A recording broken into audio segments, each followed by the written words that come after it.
Dewi Kili Suci, di balik terbelahnya tanah Jawa jadi dua bagian.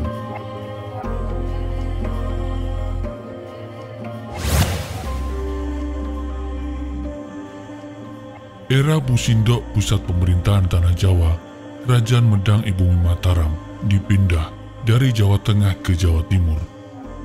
Medang atau yang dikenal sekarang sebagai Mataram kuno diperkirakan berakhir saat pemerintahan Dharma Wangsa Teguh.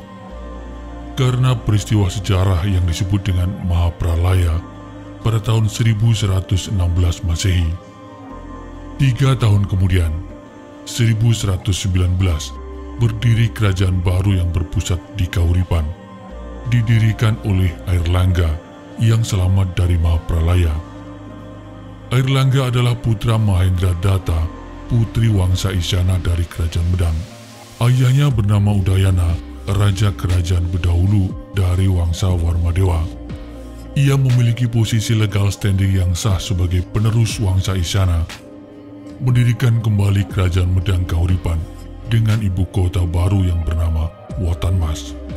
Pada mulanya wilayah kerajaan yang diperintah Airlangga hanya meliputi daerah Gunung Penanggungan dan sekitarnya, karena banyak daerah-daerah bawahan Kerajaan Medang yang membebaskan diri setelah kejatuhannya.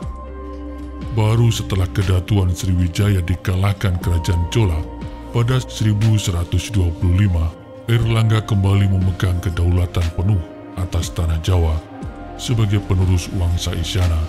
Namun 17 tahun kemudian, pada 1142, Raja Airlangga menghadapi masalah internal yang pelik, yakni perebutan tahta antara kedua putranya.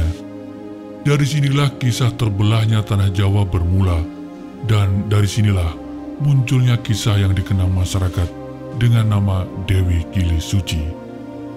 Selengkapnya simak setelah yang satu ini.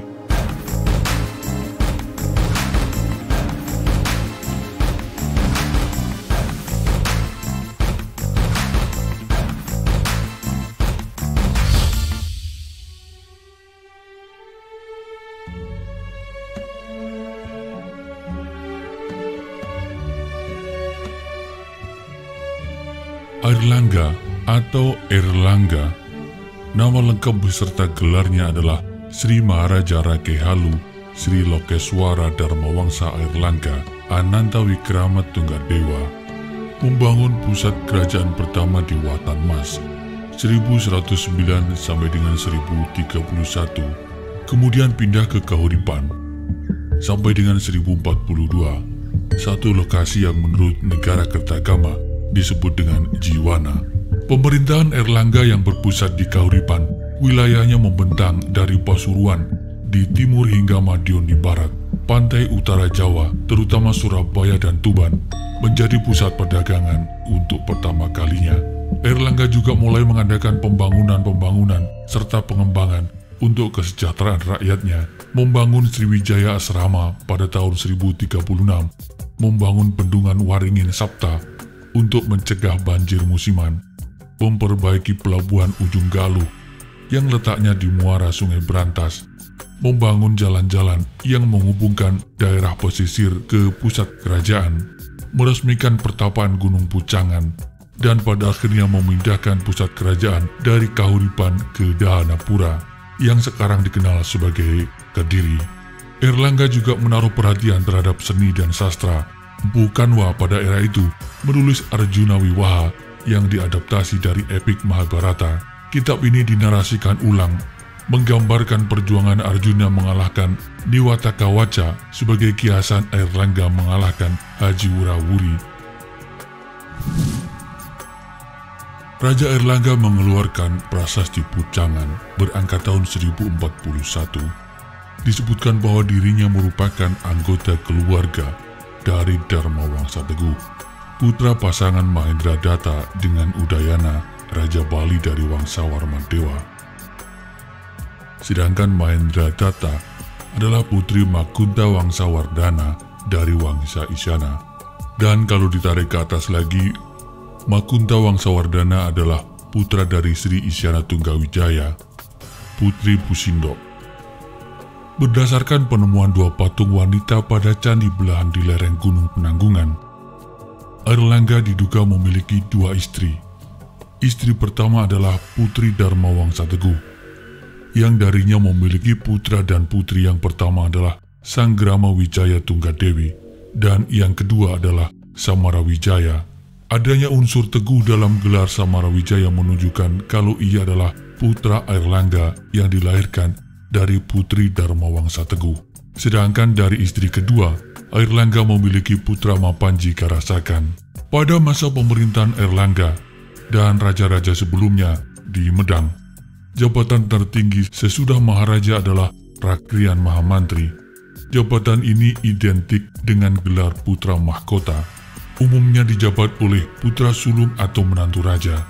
Dari prasasti yang dikeluarkan Airlangga pada 1021 sampai 1035, yang menjabat sebagai Rakrian Mahamantri adalah Sanggrama Wijaya Tunggadewi, putra sulung dari Airlangga dan Putri Dharma Wangsa Teguh. Sedangkan pada prasasti Pucangan 1041 muncul nama baru yaitu Samarawijaya sebagai Rakrian Mahamantri. Begitu pula di dalam prasasti Pandan yang menyebutkan nama Rakrian Mahamantri Ihino Sri Samarawijaya Dharma Suparnawa Hana Teguh Utunggadewa sebagai putra mahkota. Artinya terjadi pergeseran di sini. Pergeseran ini diduga kuat karena Sanggrama Wijaya Tunggadewi menarik diri dari dunia politik dan pemerintahan, memilih bertapa yang dikenal dengan Dewi Kile Suci. Kemunduran putri mahkota dari politik dan pemerintahan sejalan dengan cerita tutur yang mengatakan bahwa Dewi Kili Suci sejatinya seorang pewaris tahta kerajaan Kahuripan. Tetapi putri Raja Airlangga tersebut justru memilih untuk menjadi pertapa dan meninggalkan gemerlap dunia. Memilih menyendiri, tak mau bersuami. Keputusan bulat ini kemudian membawanya ke sebuah tempat, yakni Gua Selomangleng di Kediri. Satu alasan sang putri melakukan hal ini karena menderita penyakit kedi, alias tidak pernah menstruasi. Ia dianggap sebagai wanita suci, pepunden tanah Jawi, hingga akhirnya memutuskan untuk mengundurkan diri sebagai penguasa tahta dan memilih menjadi pertapa bergelar Dewi Kili Suci. Menurut cerita di Gua Selomangleng inilah Putri Kili Suci menghabiskan semua sisa umurnya bertapa dengan tujuan agar seluruh warga Kediri terhindar dari semua mara bahaya. Gua Selomangleng berada di sebelah barat kota Kediri di Jalan Selomangleng, Desa Pojokboro, Kecamatan Mojoroto, berjarak 5-6 km dari stasiun kota Kediri. Selomangleng berasal dari kata Jawa, selo artinya batu, dan mangleng artinya miring. Penamaan ini berdasar posisi gua yang nampak seperti miring. Gua ini memiliki dua pintu besar dan satu pintu yang mirip seperti jendela batu. Ukurannya kecil dan sempit, dan semua pintu ini saling terhubung satu sama lain. Terdapat narasi sejarah yang menyebutkan akibat kemunduran sang putri dari dunia politik dan pemerintahan, maka terjadilah gonjang-ganjing suksesi pemerintahan pengganti Raja Airlangga. Siapa penerus tampuk kepemimpinan, sehingga menimbulkan pembelahan tanah Jawa. Narasi ini terbantahkan dengan adanya prasasti Pucangan yang menyatakan Samarawijaya, adik Sanggrama Wijaya Tunggadewi, sudah bergelar Rakrian Mahamantri. Kemunduran ini tidak menimbulkan kebingungan sang raja, hanya menaikkan adiknya sebagai putra mahkota. Konflik perebutan tahta terjadi setelah itu, yakni setelah putri mundur dan setelah pergantian putra mahkota. Menengahi konflik ini, Raja Airlangga coba membuka alternatif baru. Mengingat ia adalah putra Raja Udayana, ia bermaksud menempatkan satu putranya yang kemungkinan Mapanji Karasakan ke Bali. Untuk keperluan ini ia meminta bantuan Bu Barada sebagai guru dan penasihat spiritualnya. Menurut serat calon arang, Airlangga kemudian memilih pengganti karena kedua putranya bersaing memperebutkan tahta. Mengingat dirinya juga putra Raja Bali, maka ia berniat menempatkan salah satu putranya di sana. Bubarada kemudian berangkat ke Bali mengajukan niat tersebut. Dikisahkan dengan kesaktiannya, Bubarada berjalan menyeberang laut dengan menumpang sehelai daun. Sesampainya di sana, permintaan Airlangga disampaikan Bubarada, namun ditolak oleh Empu Kuturan yang berniat mengangkat cucunya sebagai Raja Bali. Penolakan ini dikarenakan tahta Raja Udayana, ayah dari Raja Airlangga, digantikan putra keduanya yang bernama Marakata Pangkaja. Selanjutnya digantikan adik yang lain yaitu anak Wungsu. Pasca penolakan ini, Bubarada menyarankan agar wilayah kerajaan dibagi menjadi dua. Dan terjadilah pada tahun 1042, Airlangga membagi dua wilayah kerajaannya, bagian barat dan timur. Peristiwa pembelahan ini tercatat dalam Negara Kertagama, Serat Calon Arang, Prasasti Wurare, dan Prasasti Turun Hyang II. Maka berdiri dan terciptalah dua kerajaan baru. Kerajaan barat di wilayah Panjalu berpusat di ibu kota yang baru didirikan, yaitu Dahanapura, diberikan kepada Sri Samarawijaya, sedangkan kerajaan timur di wilayah Jenggala berpusat di ibu kota lama yaitu Kahuripan, diberikan kepada Mapanji Garasakan. Dikisahkan untuk keperluan ini Bubarada terbang sambil mengucurkan air kendi. Ketika sampai dekat desa Palungan, jubah Bubarada tersangkut di ranting pohon asam. Ia marah dan mengutuk pohon asam itu menjadi kerdil. Maka sampai sekarang, penduduk sekitar menamakan daerah itu dengan Kamal Panda, yang artinya asam pendek. Selesai menetapkan batas kerajaan Kadiri dan Jenggala berdasarkan cucuran air kendi, Bubarada mengucapkan kutukannya.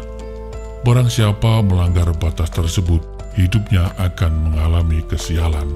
Disebutkan dalam Negara Kertagama. Demikianlah sejarah Kamal menurut tutur yang dipercaya dan Srinata Panjalu di Daha waktu bumi Jawa dibelah karena cinta Raja Airlangga kepada dua putranya. Menurut Prasasti Wurare, diceritakan tentang dua wilayah baru yang telah terbagi dilakukan oleh pendeta Arya Barat. Dalam prasasti ini juga diceritakan bahwa setelah turun takhta, Airlangga menjalani hidup sebagai pertapa sampai akhir hayat, dan menurut Serat Calon Arang, ia kemudian bergelar Resi Airlangga Jatiningrat. Sedangkan menurut Babat Tanah Jawi, ia bergelar Resi Gentayu. Versi lain menyebutkan dalam prasasti Gandakuti, Raja Airlangga bergelar Resi Aji Paduka Pungku Sang Pinaka Catraning Buwana.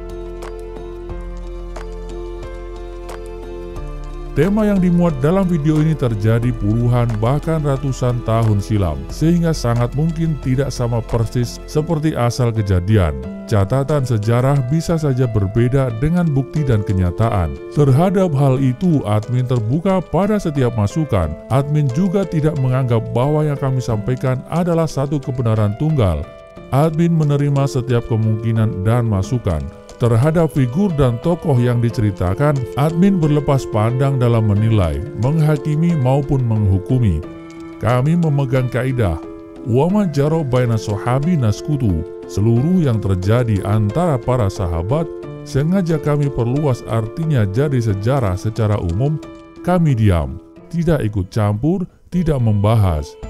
Di mata admin, masa lampau dan seluruh dinamika di dalamnya adalah hikmah. Terima kasih. Salam hangat. Assalamualaikum warahmatullahi wabarakatuh.